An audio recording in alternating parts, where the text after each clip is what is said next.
in three. Going for the singles now. Oh no! Son of a bitch. You get your two? Yeah.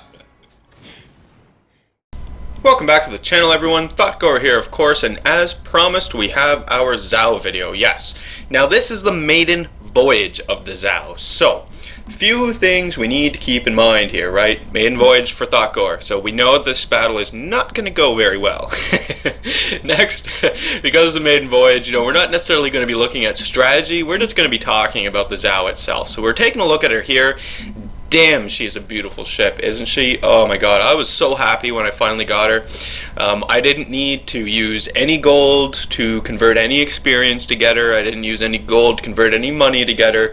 I saved up the full amount of experience and the full amount of money. In fact, I had more than enough money to buy her. This was the first ship that I've ever bought that I had the money first before I had the experience. Look at the torpedoes. Yes, so the torpedo firing arc on the Zao is a whole lot better than what you would have been used to all of the subsequent, all of the previous Japanese cruisers. You can actually more or less shoot directly from the side.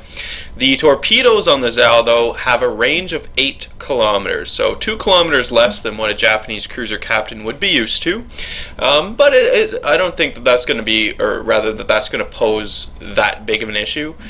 Generally speaking, yeah, 8 kilometers should be alright. I think what's going to happen with the 8 kilometer torpedoes here on the Zao, though, is that it's going to be regulated to defensive, right? You're like, with a 10 kilometer, I know it's only 2 kilometer difference, alright, I know that, but with 10 kilometer torpedoes, it just seems that you can afford yourself that extra little bit of room to maneuver, to avoid, and get yourself out of the situation before the enemies actually maybe kill you while you're getting your torpedoes off.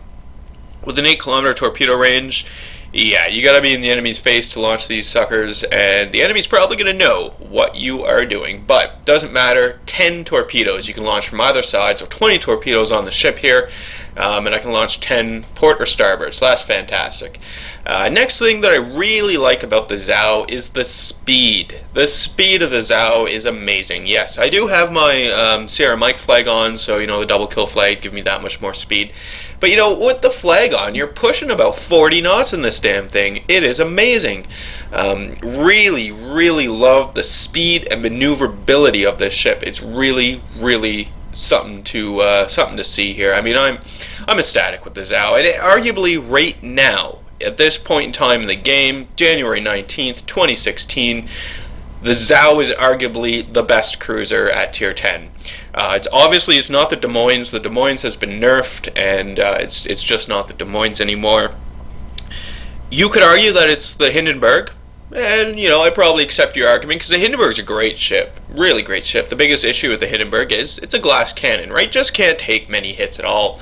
And then you have the Zao at tier 10. So in my opinion, and generally accepted amongst the World of Warship population, that the Zao is the best tier 10 cruiser to have. So I'm really glad that I have this cruiser. And I didn't get this cruiser because it's the best cruiser, so this is going to be the one I get first. No. When I first started playing World of Warships way back during the test weekends, I think this would have been January 2015, I immediately knew the Japanese cruisers was going to be my first tier 10. That's just me, my own personal preference, right? I knew it. So that's why the Zao is my first tier 10. Just so happens that it's also one of the best cruisers out there. So fantastic. Another thing the Zao has going for her right now, well, not right now, I guess to say, because this is my first game of the Zao. I didn't actually go and fix my modules. So you'll notice I have the anti-aircraft defense ability on here. My Japanese cruisers are set up primarily for destroyer killing, right? With my Japanese cruisers, I'm not concerned about AA. I take with the AA what AA I have, and that's basically about it. I'm not buying modules for the AA to increase it. Nope. Not doing that at all. For me, it's all about main guns, right? Main guns on this thing. That is what I'm going to be upgrading. So I haven't I forgot to go and put on the acoustic sonar, so that kind of sucks. Another thing to keep in mind, obviously my captain is not fully retrained in the Zao. No, I am not paying gold to fully retrain the captain on my Zao. Now, you could make the argument that, it's tier 10 Thotgor, you should really do it, blah, blah, blah. Yeah, no, and I accept that. It's true. It's just I'm cheap. I would rather spend that gold on a port slot, on anything else than my commander. The way I see it is I spent the 200,000 to get the commander 50% trained, so I have the other 50% of training to not only train my commander on the ship, but to train myself on the ship, right? Every ship in the game is different. At least I can't. I can't just jump into a ship automatically, know exactly what's going on, how to best use it, and just kick a whole lot of ass with it, right? The first game. Can't do it. I need time to work with the ship, to learn the ship, see how she's playing, how my teammates and how the enemy team plays with me as well, right? One thing that I'm noticing a lot, and it's getting a little annoying this early in, is obviously the tier 10 population here in World of Warships isn't significant. There's a number of them, right? But it's a whole matter of when are these people going to be on, right? Because normally I'm playing midday into the night, right? And at midday, there's not a whole lot of tier 10s on.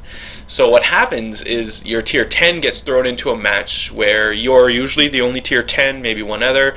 There's some 9s, but the majority of the enemy ships are 8s, right? These battles have been pissing me off because what happens is on my team, the 8s look at me and say, well, you're the tier 10 there, Thotgor, so you should be leading the charge. You should be the one pushing us in here, leading us to victory. That's not how it works. I might have a Zao, and it might be, kick-ass cruiser, but it is, at the end of the day, a cruiser. Look at the shots coming in from the enemy Zao, right?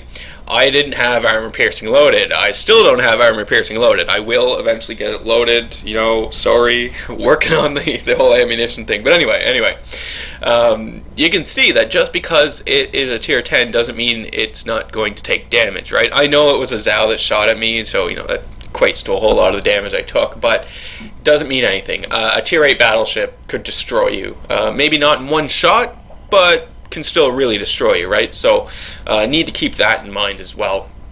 And it just sucks when the team does that, because what the team ends up doing is they just stay behind me, stay behind the tier 10 the whole time, use the tier 10 as a shield, and then I get whittled away and I die. So that's part of what I have to learn, to use the ship more effectively. It is what I'm working on now as well. So that's, something I've noticed this close, or that this near into the Zao is just the allies that you have around you just assume that, oh, you're a tier 10, you're going to go in there, you're going to win it for us, right? No, not in a cruiser. A cruiser can't do that. It's just not going to be able to do that. It can't, right? You can see I'm struggling here against this other Zao as well, so my reload time isn't great because the commander's not trained up. My turret traverse speed isn't great because the commander's not trained up, right? So it's just a lot of things that are working against me, but that's okay because I'm taking it all in, learning from all of this, and hopefully by the time my commander is fully trained, if not before, I'm going to have this Zao down fairly pat, right? Be able to really effectively use it. Right now, it's more or less just going around glory, right? That's all this battle was. It was late at night. It was the last battle I played because I had just bought it. Decided to take her out, and yeah, glory. That's all this was. And it was pretty fantastic. I mean, I enjoyed it, even though it just spoil it here, I guess. We are gonna lose, or sorry, I am gonna die. We do win the battle, but I don't stick around to actually see the end of the battle take place. But we do actually win it. But I do die. Anyway. Next thing on the Zao here is the triple turret 8-inch guns. Yeah, triple turret 203s. Love the 203 cannons. You've got a range a little over 16 kilometers, so basically the same range you get on your Ibuki. So that is nice as well. I do find a 16-kilometer range for a cruiser to be a little more than adequate. little more than adequate. And I say a little more than adequate because, yeah, I've been playing my Mogami a lot, right, in ranked battles.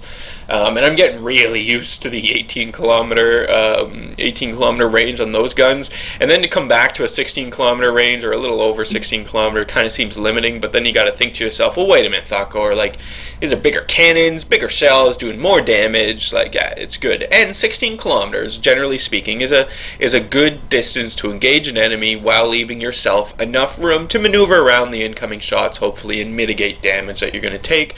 Maybe block citadel shots, angle your ship, that sort of stuff, right? So that's nice as well. But you can see, I mean, here, you know, making mistakes throughout the battle, right? Just, again, I'm not focused on actually trying to play the battle. I'm more focused on the Zao and like ooh and ah. And I really actually wanted to get myself into a position to fire off the torpedoes. I wanted to see 10 torpedoes just go out. Don't actually get the chance in this battle. I really like the modeling of the ship as well. I think it's really well done. A little bit of lag there, but whatever.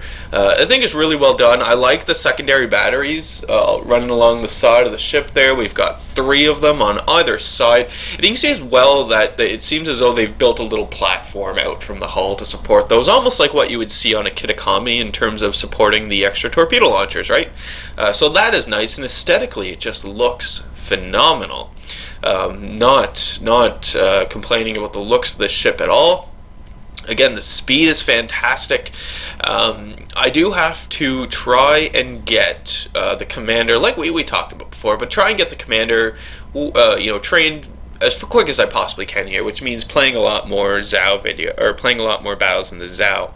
I actually played a few battles in my Zao this morning. The idea behind it was that I was going to get an actual decent game in the Zao up, so I could show that off as being the first battle in the Zao, right? It didn't work out.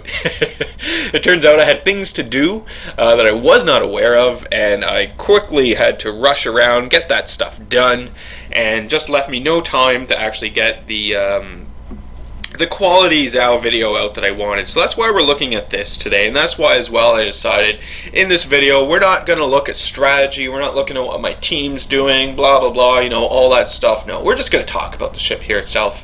The detection range on this Zao, I believe, is similar to that of the Mogami and the Ibuki in that it's about 12 kilometers, 12.1 kilometers, I believe. You'll notice as well that even though I don't have any sort of AA upgrades on the ship whatsoever, my guns are still fairly effective. Now I know I'm popping my defensive fire ability, right, because I forgot to change it over, but the guns are still, the AA guns are still effective, and it's typical of what you would expect from a Japanese cruiser. The AA armament is not enough to, say, provide an escort, an AA escort to one of your allied ships, solely. Like, I couldn't escort, say, I don't know, say in North Carolina. I couldn't escort a North Carolina in my Zao using the AA only, thinking that my AA is going to protect that North Carolina, regardless of what the North Carolina AA is actually like, right? I can't do it. I just don't have the power in AA to do that, like an American cruiser or the Russian Tier 8 cruiser does. Don't have that. But what it does have is typical Japanese AA defense. So I have enough AA to more or less defend my ship. Working in conjunction with other allied ships as well, my AA will complement their strength, and together we can take down some ships, right? So, basic thing, again, with the Japanese AA armament, basically, you have enough AA to defend yourself, and if you want to be able to defend allies, well, you'll need to group yourself up. Once you're grouped yourself up with a number of different allies, at least 1 or 2, you should find that your AA is really effective, right? You're going to help your allies take out those kills, so that is nice. Another thing here I need to get used to with the Zao is the lead time on the guns, right? Every gun has a different lead time, even though these are 203s. They do more damage, so in turn the muzzle velocity might be a little higher, which leads to you needing to lead your target a little more, maybe a little less. So you got to kind of range in on that, and I'm still doing it, right? Still learning. This is all part of the process. I was talking to a friend of mine actually the other day saying, I'm glad that I took all of this time. It took me a little while, but that I took all of this time to get myself to the tier 10 in my Zao, because along the way I have learnt very important lessons about Japanese cruisers the whole time along the way, right? So once I get to tier 10, I'm building upon that foundation. It's the same thing, same basic stuff when you're like in school learning, right? Grade after grade, they're teaching you new things, they're building upon things you've already learnt, right? Makes sense. Yes, it does. Whereas those people who just buy their way to tier 10, you know, they're at tier 10, good for them, but now they have to teach themselves everything about the ship, the specific nationality, strengths and weaknesses. They have to teach themselves all of those things on the tier 10 platform and pay for it all. Yes, because these tier 10s are mighty expensive, mighty expensive. I think the most I've actually made with my Zao so far has been maybe 36,000, maybe. You know, I haven't had great games in it, obviously, but maybe that amount. Normally what's taking place here is I'm losing money, like just burning and throwing it away. It's crazy. Like at the end of this battle, we don't actually see the results here at the end of the battle, but at the end of the battle, I think it ends up costing me about 186,000 or something ridiculous like that. Doesn't really matter because, you know, I had, like I said at the beginning of the video, I had more credits than I did experience when I went to buy the Zao, so I do have a nice buffer of 3 million credits just sitting there, so that I can play the Zao without having to worry about going bankrupt. Took some big shots there. I'm on fire ×2. My repair is on cooldown. This is the point where I'm going to die. Yes. But hopefully, you know, as that happens, hopefully you guys did get a brief introduction to the Zao here, just taking a look at some of the strengths of the ship. Now, obviously, it has a little more armor than you could expect from your Ibuki, your Mogami, and so forth. We have harder hitting guns. We are more maneuverable. We are faster. It's you know, I'm really pleased with this cruiser so far, even though, you know, we just saw the battle. It didn't go very well for me, but I'm still very pleased with it, and I'm looking forward to learning more about it, right, and becoming more effective with it. I just can't wait for that. So anyway, that's our introduction to the Zao. There will be more Zao videos coming out in the future, obviously, but I just wanted to get, you know, the Maiden Voyage out there, talk about it a bit with you guys, and then obviously, you know, leave any comments you have for me in the video section below about the Zao or about any other tier 10s you have, and you know, what you guys learned about them, what you like about them, anything at all, right? I love reading your comments and responding back to them. Not only does it make me feel good, but it makes you guys feel good, and in turn, hopefully it'll help grow our little community we have going on here, right? Hit the old like button if you did like today's video. Hit subscribe if you are not a subscriber. And as always, folks, I do hope you enjoy the rest of your day.